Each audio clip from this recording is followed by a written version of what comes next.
Bonjour à tous, aujourd'hui on va découvrir les différentes étapes pour bien débuter dans le water transfer à la maison.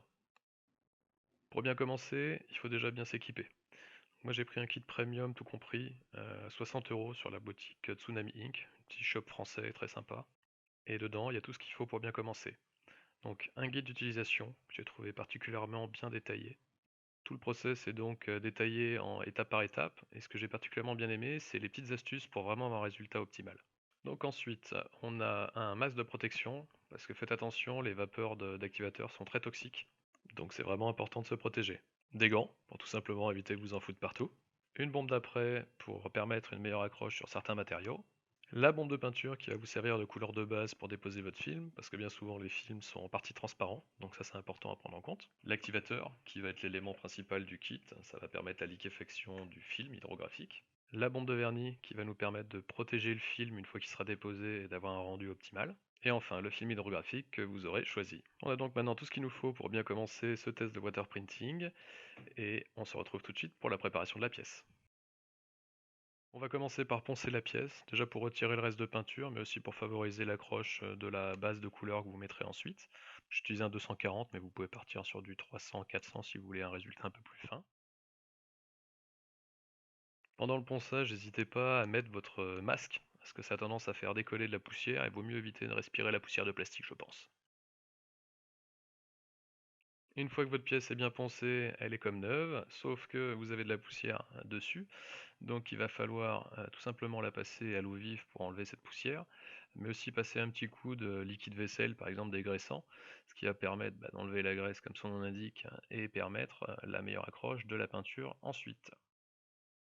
Un petit coup de grattoir également à l'éponge, ça vous fera un petit ponçage fin en plus. On sèche la pièce au chiffon pour enlever le gros de la flotte. Vous la posez, vous la laissez sécher 1 heure. Ou alors si vous êtes pressé comme moi, vous prenez un coup de pistolet à air chaud et on fait ça vite fait bien fait. La pièce est toute sèche, prête à être peinte, c'est parti. On va donc commencer par déposer une couche d'après. Ça permettra une meilleure accroche, notamment sur les pièces en métal, en bois, en verre ou en plastique PE et polycarbonate. Là je sais pas ce que c'est, donc dans le doute je le fais. De façon générale, pour la peinture à la bombe, préférez des longues pulvérisations plutôt que des petites comme je suis en train de faire là, parce que ça a tendance à déposer des petites gouttelettes et le résultat est souvent pas terrible. On laisse donc sécher une vingtaine de minutes et ensuite on dépose la première couche de couleur.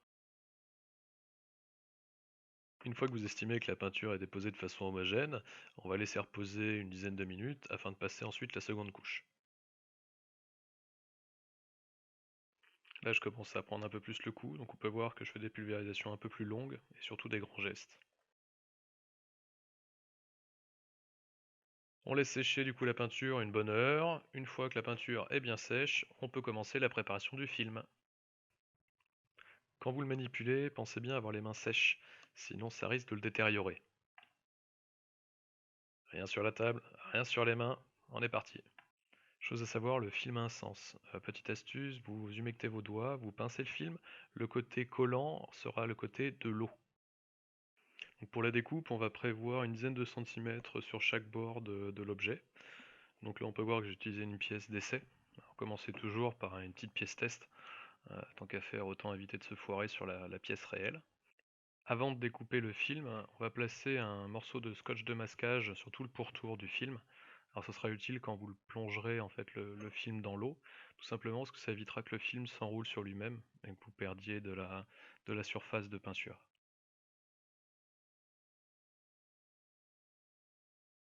Une fois que c'est découpé, on récupère les chutes, ça peut toujours servir pour des petites pièces, et on le range bien pour le protéger de l'humidité. Petite astuce au niveau de la manipulation des pièces. Alors on ne peut pas toujours bien la saisir à un endroit où ce sera pas peint. Donc fatalement, quand vous allez plonger la pièce dans l'eau, vous risquez de déposer le film sur le pouce et non pas sur la pièce. Donc pour éviter ça, placez un bout de scotch, si possible qui résiste à l'eau, pas les scotch de masquage comme on a ici. Ça permettra de la manipuler à votre guise. Donc maintenant que votre pièce est prête, on va préparer le bac qui va nous servir à déposer le film et plonger la pièce à l'intérieur. Donc la température conseillée c'est entre 30 et 34 degrés. Donc moi je préfère aller dans la marge haute en estimant qu'avec le temps la température va légèrement baisser. Donc je vais viser une température de 34 degrés. On touille un peu pour homogénéiser le tout. Notre bain est donc à la bonne température, reste plus qu'à dépoussiérer la pièce. Parce que je sais pas vous, mais moi je vis avec des animaux, du coup j'ai des poils et de la poussière qui traînent un peu partout. Une fois que c'est fait, on prépare les affaires et on s'y colle. Ce qu'on prépare donc c'est un chronomètre, la bombe d'activateur, les gants, le masque et la pièce qu'on veut peindre. On vient prendre le film par les deux coins opposés, on le laisse légèrement pendre, ça permettra de le déposer en fait sur la diagonale et progressivement les déposer sur les côtés. Ça permettra comme ça d'avoir moins de bulles d'air qui pourraient se caler. On y va tout doucement, on n'est pas pressé. Une fois que c'est fait, on vérifie s'il n'y a pas de bulle d'air. Moi par exemple, là il y en a une ici. Donc on va venir souffler dessus pour essayer de le rapprocher du bord du film. Si jamais ça suffit pas, avec le doigt, vous poussez délicatement jusqu'à ce qu'elle soit sur le bord du film. Et ça c'est important parce que si jamais il y a une bulle d'air qui reste là où vous allez plonger la pièce, bah, tout simplement le film va pas s'hydrater là où il y a la bulle d'air et du coup il adhérera nettement moins bien. Donc on attend environ une minute que le film soit bien lisse. Si jamais il y a des plis, il faudra les enlever avec les doigts. On en profite pour mettre le masque, les gants. On prend la pièce bien en main, on prend l'activateur, on vérifie que le film est bien détendu. Et là on va commencer à pulvériser. Donc on agite un peu avant et on fait des grands gestes en pulvérisation continue. Dans un sens et ensuite on croise. Là, on peut voir qu'il y a un sacré nuage d'activateur dans l'air, donc faites attention à pas trop le respirer. On attend quelques secondes et là on peut voir que le film devient brillant, transparent. Donc ça veut dire que vous pouvez poser la pièce. N'attendez pas trop, sinon il risque de se désintégrer. La planche de la pièce, vous la faites environ avec un angle de 45 degrés. Vous avancez doucement, progressivement, jusqu'à ce que la pièce soit entièrement immergée.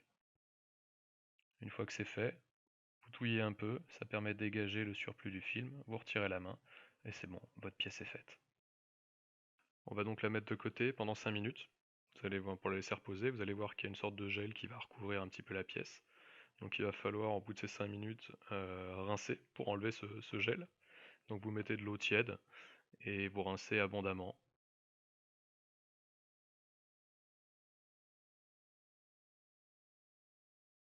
Ensuite, on laisse reposer la pièce le temps qu'elle soit bien sèche. Et une fois que c'est le cas, on pourra passer au vernis. On arrive donc à la dernière étape, le vernis.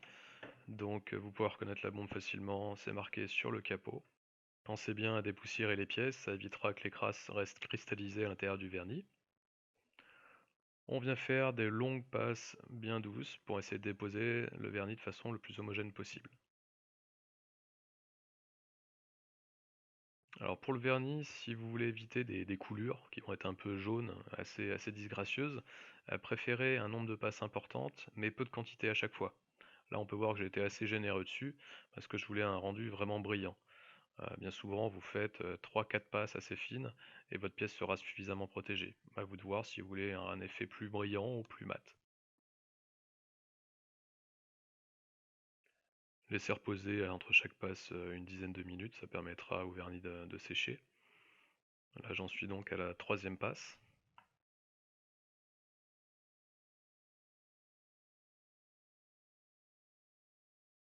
Et la quatrième et dernière passe où je vais un peu insister pour avoir encore une fois un effet brillant.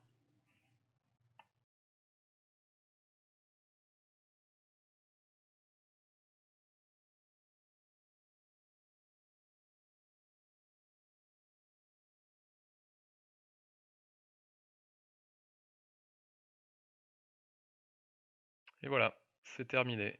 Maintenant il n'y a plus qu'à laisser reposer une douzaine d'heures et apprécier le résultat. Merci d'avoir suivi ce tuto, surtout si vous avez des questions, n'hésitez pas.